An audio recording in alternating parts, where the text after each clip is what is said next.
واحد من الشباب درسنا في المدرسة سوا، أبوه من خيرة الناس، طيب وخير،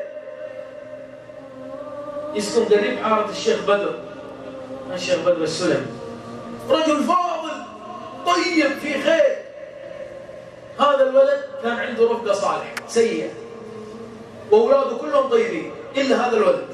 سهر مع الشباب، يا عمي فله ونسى، روح مع الشباب، طلعات على البحر، البلاد، ضيع الجمعة، ضيع الصلاة، بنات، ترقيم، حبوب، حشيش، مخدرات، عادي، فلها وربك يحلها. في يوم من الأيام يا شباب جاء لأبوه قال له هات فلوس، أبغى منك فلوس. قال ما عندي فلوس، صلي أعطيك فلوس، ما تصلي ما عندي شيء، يلا توكل على الله. تدرون ايش سوى هذا الولد؟ طلع سكين من جيبه، صار يهدد أبوه، طلع فلوس يعني طلع فلوس.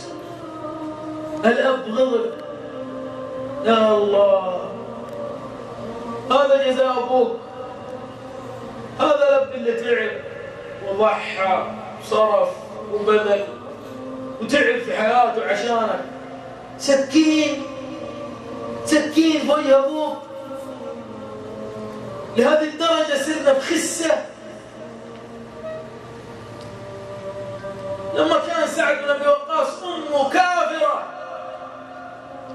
على الكفر، يقول كنت أحسن إليها وهي كافرة حتى أنزل الله فيها وإن جاهداك على أن تشرك بي ما ليس لك به علم فلا تطعهما وصاحبهما في الدنيا معروفا. كان يصاحب أمه بالمعروف وهي على الكفر. أخرج السكين وطعن أبوه طعنة تلو طعنة تلو طعنة حتى مات أبوه على الدرج. وسحب أبوه يا شباب على الدرج ورماه في المنتزه وشرد. يا الله، هذا جزاء الأب والأم اللي ضحوا وبذلوا. صلاتك وبرك والله يا صاحب البر ما يضيع الله. صاحب البر والله ما يضيع الله ولا يخيب الله. دخل رجل على ابن مسعود قال على ابن عباس، أختم لكم ما بطول، تلقى المشايخ اللي عندهم شيء الشيخ بدر والشيخ نايف، قال له ابن عباس كنت أحب امرأة في شبابي فتقدمت لها زوجا فردتني فأصابني حنق عليها، حقد كره وبغضاء أصبح في القلب على هذه المرأة. يقول فقتلته ثم فررت.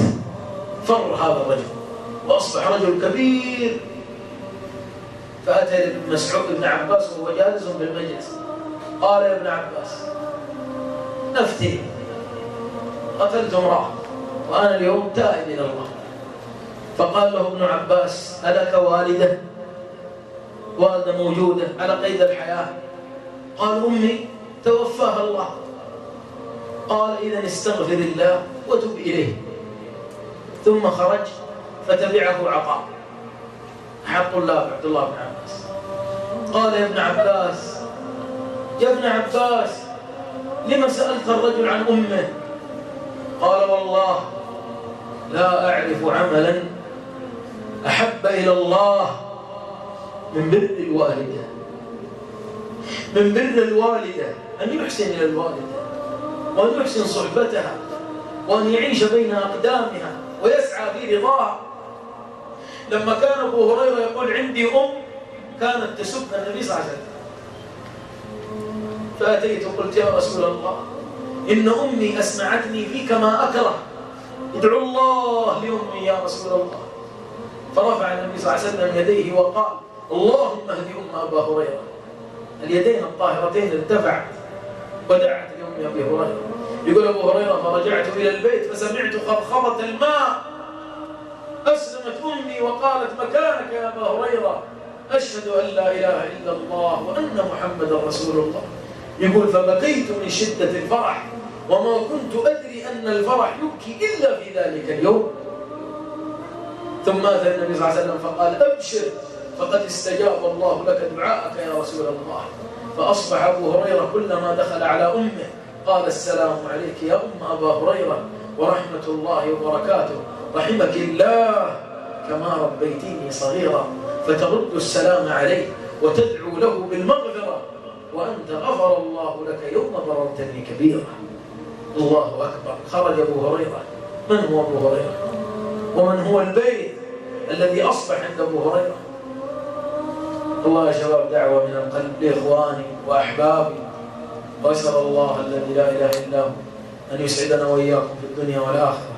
أأسف إن كنا جرحنا أو شددنا في بعض الكلمات والعبارات، لكن والله من قلب مشفق لإخوان وأحباب نحبهم في الله، والله نتمنى لكم من الخير ما نتمناه لأنفسنا. فرحنا براكان، نبغى نفرح بالشباب، شباب الدين للإسلام يعودوا، فأنتم مجده وبكم يسود، وأنتم سر نهضته قديما، وأنتم عطره الباهي الجديد.